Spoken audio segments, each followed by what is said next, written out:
Her name is Andrea Carla Michaels. The name of her piece is Newman. Please welcome to the stage, Andrea.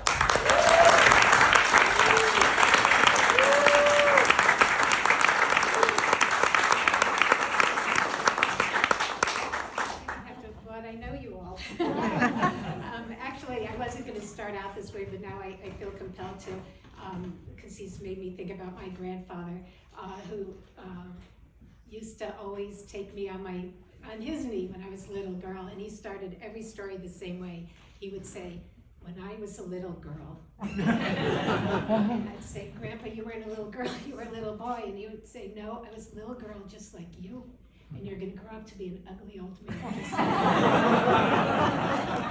And I would cry. I don't want to look like you. I want to look like Grandma. And she would come in. I'd cry even more. It was just, anyway, that's my grandpa's story. But what I wanted to talk about tonight is my mom is an identical twin.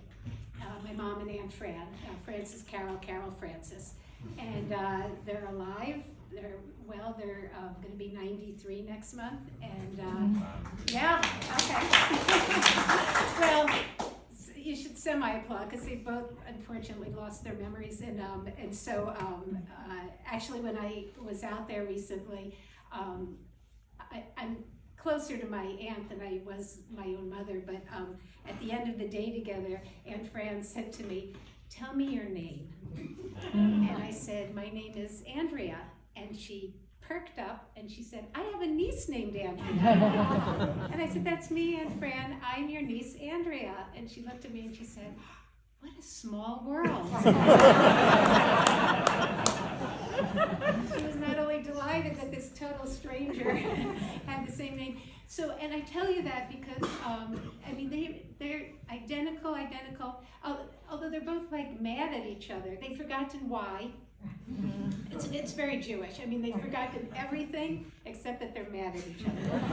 So they won't live together. But many years ago, and their mirror image. My mother's hair curls this way. My mother's right hand, and my aunt is left-handed. They are identical people. And many years ago, we were at a wedding in a hotel, and there were floor-to-ceiling mirrors. And my mom had this piece of cake, and she said, "Fran, look what I have." And she walked right into the mirror. She claims, after many years of giving her a hard time, that Aunt Fran was somehow behind her, and she was looking. And it's funny because it had reminded me of my favorite story that Jerry Seinfeld used to tell. This was way before he had his show when he was first starting out. He would talk about growing up in suburbia, and his mother had put this big mirror in the living room to give the impression of space. And I'm not going to do this joke justice, but I mean, Jerry would talk about, like, who does that fool?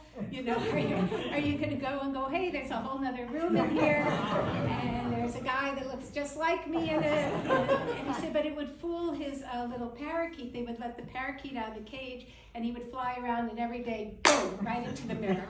And he would say, you know, you would think, even if he thought it was another room, that he would try and avoid the other oncoming bird. So I say that because a few years later, this is like back in 1980, I had accidentally become this stand-up comic, and in Boston, and then very early on, I had a big audition in New York, and I went down to the comic strip, and that was where Jerry Seinfeld held court. You know, he was the big deal then. But I mean, there were a lot of people there. I started with Chris Rock, who was still in high school. He would take the train in from Brooklyn, and he would tell jokes about his math teacher. I don't know what happened to that guy, but he was there, and it was many years before the slap. So we all performed that night, and the next day I'm walking around New York, and I see Jerry Seinfeld. And I hadn't had a chance to meet him the night before. So I go up to him and I say, "Hi, Jerry, my name is Andrea, And he said, oh, I have a niece named Andrea. Actually, no, he didn't say anything, actually. He just was sort of looking at me. And I said, you know, I performed with you last night, and I have to tell you, I love the story you do about your canary flying around and hitting the mirror, because my mom is an identical twin, and she had this piece of cake. And Jerry goes, parakeet.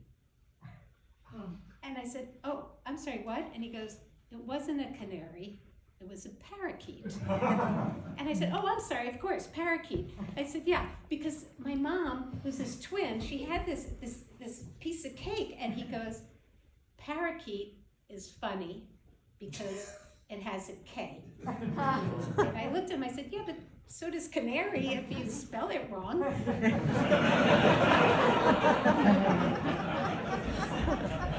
And he looked at me and he said, parakeet. And he walked away. Yeah, it turns out asshole also doesn't have a right? So, but that's not really the story I want to tell.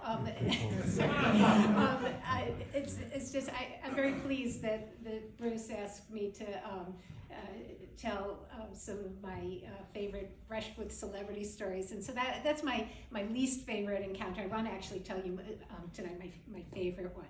So despite the diss by Jerry, I continued with my life, and I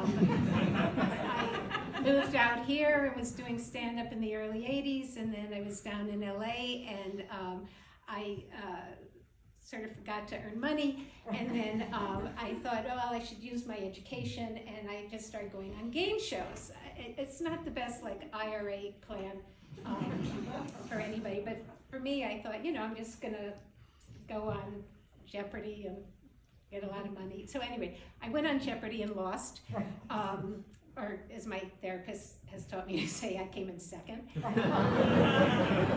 I kind of stewed for a while, but then I went on Wheel of Fortune, and I won a motorhome.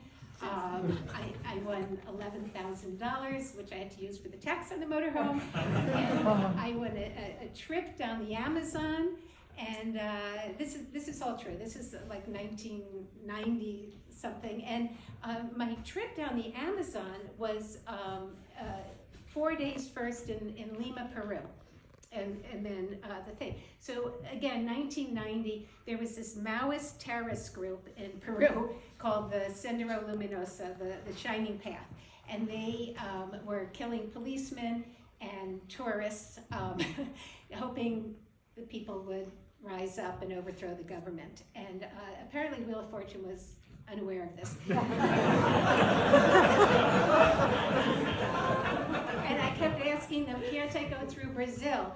And they're like, no, we got this great, package from Peru, who, didn't have tourism at that time. There was the State Department. I'm sending them articles, and I'm saying, look, this is supposed to be the trip of my lifetime. It's not supposed to be the last trip of my lifetime. And eventually, after a lot of negotiations, I got them to agree to swap out for a trip to Italy. It was 3 weeks on a bus. It was one of those, 14 cities in 19 days with really old English people and their parents. And I think I was around 30 at the time, but I was the youngest there by at least 60 years. So I took my best friend, Hannah, at the time, who lived in New York, and we had to fly first to London and then pick up the old people and then go down to Italy. So we only had one night in London, and when you have only one night in London, you go to the theater, right? And back in those days, for £10, you could go and get tickets last minute, see Maggie Smith or whoever.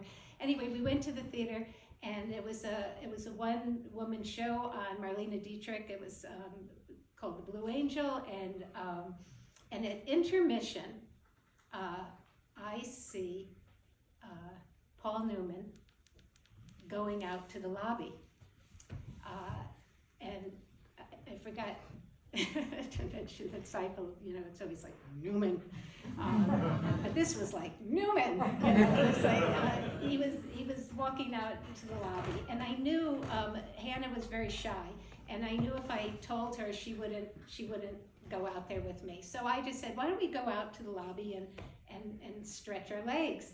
And so we go out into the lobby, and I say to Hannah, look at that man over there. He looks like a very lonely American who's all on his own. We really should go over and say hi to him. And she ripped my arm and she said, that's Paul Newman. And I'm like, I know.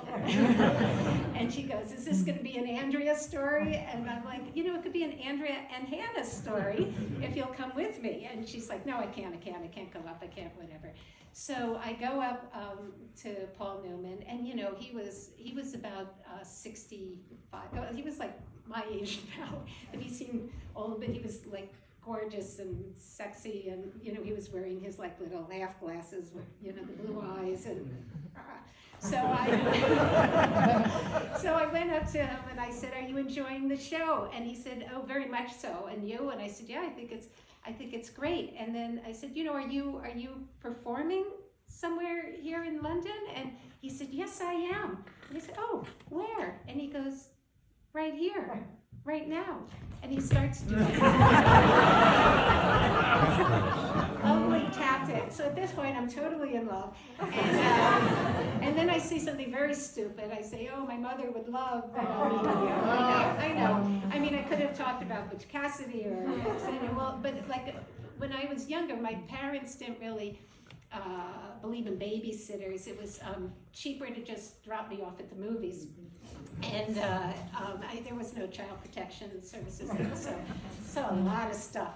And I remember at around 10, I had seen the movie Rachel, that starred his wife, Joanne Woodward, and it had a very profound effect on me. I don't know if any of you seen it. It's a very small film. It was like 1969. I think it was even in black and white somehow. She's a very lonely school teacher, living a very repressed life above her father's funeral home in some small city.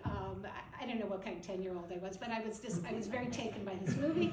And so I said to Paul Newman, I said, when I was younger, I loved the movie Rachel.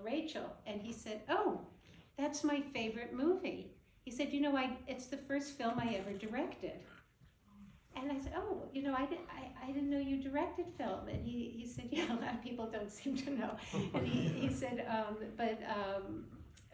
that's to this day my favorite film. And I said, oh, well, I have to tell you, I mean, your wife's performance, that was like, I think the best thing I've ever seen. And he said, oh, you should tell her. And I said, what? And he goes, she's standing right over there. And I hadn't seen her go out to the lobby, and there was Joanne Woodward, and she's looking at all the theater posters, and I say to him, well, I don't really want to bother her, and actually, I don't even really want to bother you. I just came over to say hello. So I start walking back to Hannah, and Paul Newman goes, wait a minute, who are you? And what brought you here? And so I go back over. Well, I said, well, I won this trip on Wheel of Fortune, and they want to send me to Peru, and he's taking it all in, and then the lights start blinking because intermission was over. So in honor, I think it's time for intermission now already. So I can't promise you that Paul Newman will be out there. But what I have done is, he's not only a movie star and a movie director and a race car driver and a philanthropist who's given away millions and millions of dollars. I am going to give out Newman's own cookies to every member of the audience. And the other thing I found for you Seinfeld fans is I found these cookies with parrot.